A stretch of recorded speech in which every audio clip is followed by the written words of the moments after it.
Adam, 3 games in, how would you assess them collectively? Unbeaten. I think that's the simple way of looking at it. I think we got so much work to do, so much growth within the team, which is really exciting for me. And we all, me especially, I want this process to be as quick as we possibly can. But it's like I've said to the staff and the players over pre-season and over the last couple of weeks, it's important at the start of our journey we pick points up, because you'll see it across every league when there's a big group of new people are finding the feet that you need certain things to click. But you have to pick points up in that moment, and we're doing that. We haven't got as many points as we wanted. And if I'm being totally honest, I think we're only at 60% of what we're going to be as a team, and where we'll end up in the next few weeks. But for me, I'm content with where we are. I think there's a lot more that's going to come.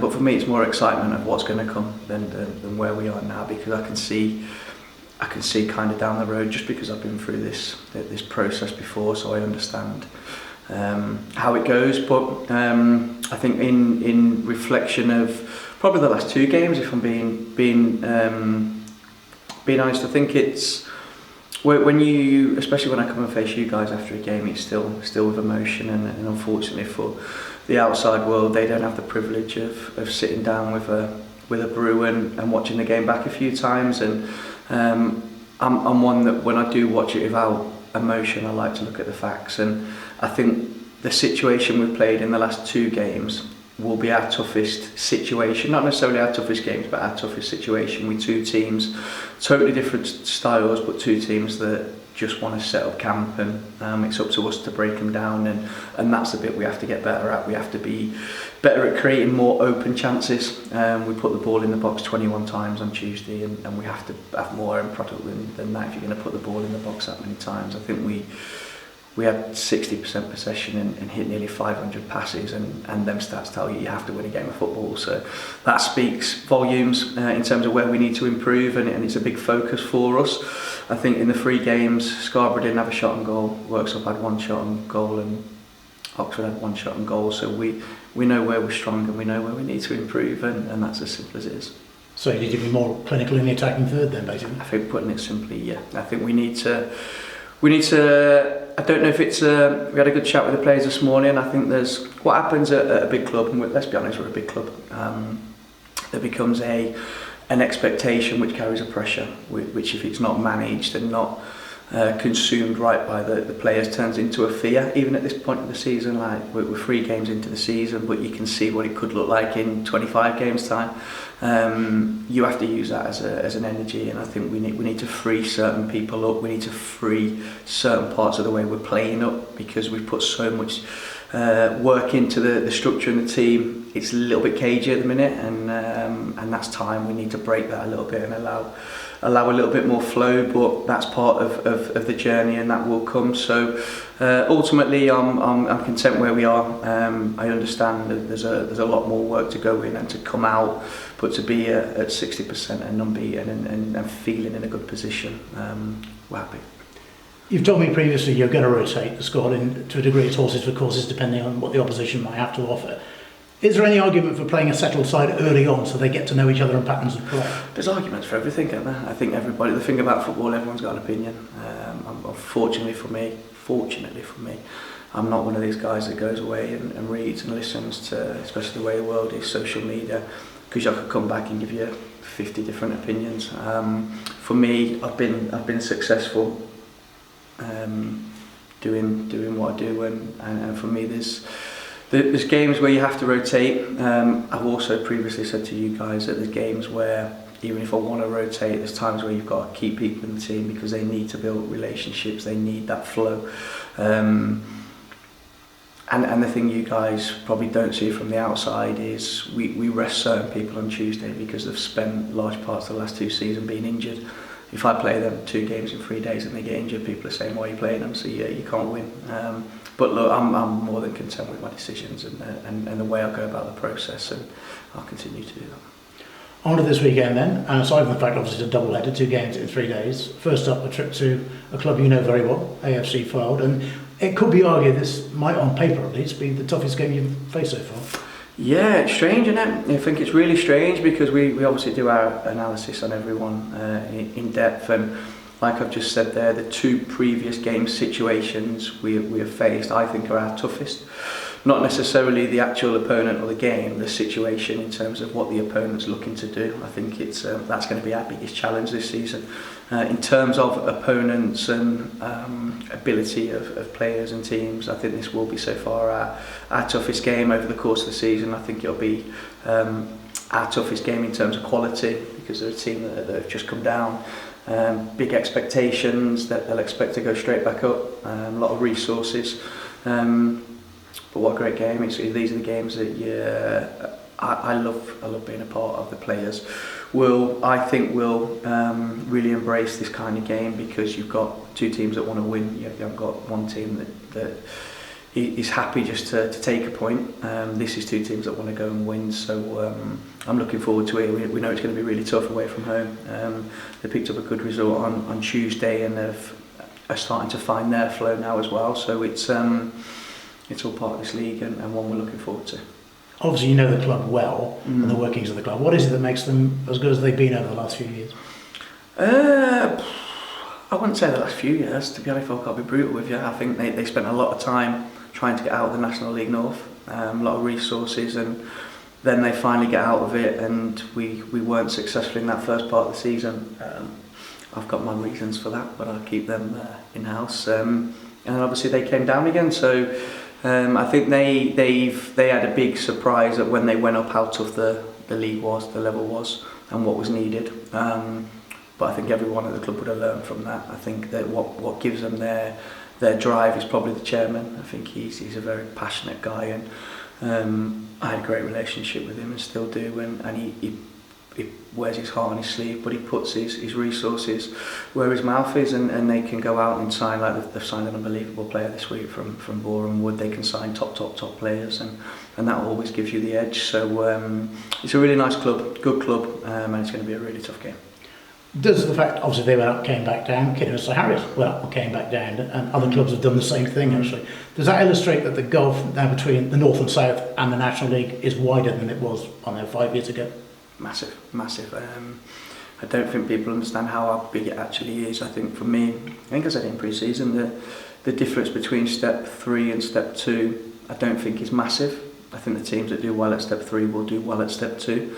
The difference between step 2 and step 1 is huge. I think the National League now is League 2, and I think that's why when teams get promoted to League 2 they do well, and when teams get promoted from the National League North or South to the National League they struggle 9 times out of 10, because the gulf's that big. Not just the resources, I think the standard of player. You've got a lot of players that have been Football League all their life that are playing at that level now, so the standard and the pace of the game is a huge step, but our aim is to get there. We want to get there, and then we want to stay there. So our first port of call is dealing with this process, dealing with this season, and we're really optimistic. I think I'm looking at the results over the last few weeks, and it's I said it a couple of weeks ago, like I don't see anyone running away with it. I think it's going to be that league. It's going to be like the South was last year. I think it's going to take. It's normally 20, 28, 29 wins to win this league. I don't think it'll be that many this season. I think it'll be 25, 26. So we've got 24 to go. In terms of your injury situation, obviously we know Dan Mooney is out. Do you have any update on that as to how long that might be? Not in terms of definite. I think Dan's process has surprised us in how quick he's come on early, which is good. So that's changed the return date for us, and I think his mentality as well. I spoke before about the image Dan had before he came into the club, and I think everybody that's seen him and worked with him so far would tell you it's the exact opposite. He's so disciplined, he's so committed, he cares, and he's showing that in his rehab, hence why he's coming on faster than he should be. So we're hoping Dan's not going to be too long. Toby took another setback, which was a big kick in our things, and and hurt us a little bit because it's another really good attacking option that we planned for in this season. So we just had to be a little bit more careful with Toby over the last few days because he had a little bit of a reset. So we're taking care of him to get him back to probably 110% before we put him back into risk again. But there's two big. I'm not one that's going to cry about spilt milk, so don't want to say too much on it. But it's another big loss for us. Him and Dan are two big attacking players for us. But on the flip side, I thought Seb came in and was outstanding the other night. So we've got depth. What's Toby done? Cough. Got a slight. We think it was a bang that turned into a little bit of a dead leg that presented more like a strain, but now the swelling's come out, so we're hoping that'll be a fairly quick turnaround as well. So it would be nice to have everybody flying at the minute, but this is the game and why we have a squad. And you mentioned you've got a squad. I mentioned earlier on it's 2 games in 3 days, of course. Are you likely to rotate between those games, do you think? Because obviously it's a pretty quick turnaround. Yeah, there's a thing about my rotating at the minute, isn't there? Yeah, we'll see. It's horses for courses. Like I'm going to bore people with that statement, aren't I? Horses for courses. Look, I'm not stupid. I get certain people will say you need to get settled side and you need to get rhythm. And if I'm being brutally honest, there's a couple of positions I don't know who's best in it at the minute. I'm not going to lie to you. I'm not stupid. There's 1 or 2 positions that people are fighting for shirts in at the minute, and that happens with a new squad. There's a couple of positions that people have got to grab.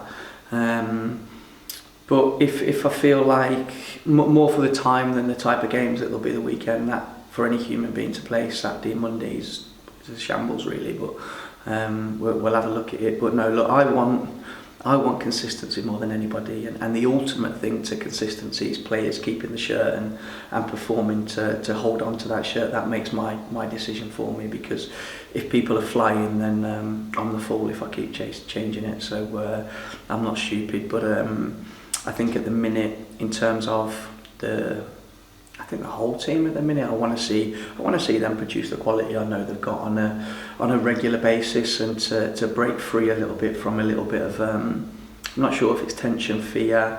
I think a summer of talk at the end of last season maybe puts an extra added pressure on, and it's like I've said to them this morning, we will be one of the best teams in this division this season, and believe it and play like it. And from my point of view, you're allowed to lose games of football. We're going to lose games of football this season, but you can lose and still be a winner. And that's the way it goes. And once we can understand that and play with an energy that shows that, we'll be in a good position. Very last point. Did you pick up any more odds than the usual bumps and bruises against Oxford? No, we came through that well. I think there was a couple of egos that got hurt. But I think other than that, as tough as it was on Tuesday not to take 3 points, I think we learned an awful lot. I think I look at the second half with the purpose we showed, and we did analysis on it with the boys today, and I said it in the summer, like, it's if I'm watching the team and on board, the supporters are bored, and you must be bored as players. And first half we were just way too safe. It was side to side to side to side to side without any purpose, and we come out second half and look like we actually wanted to go and score goals, and we have to have that mindset. I'm not a safe manager, we're not a safe team, and once we can all get on that page, we'll be good.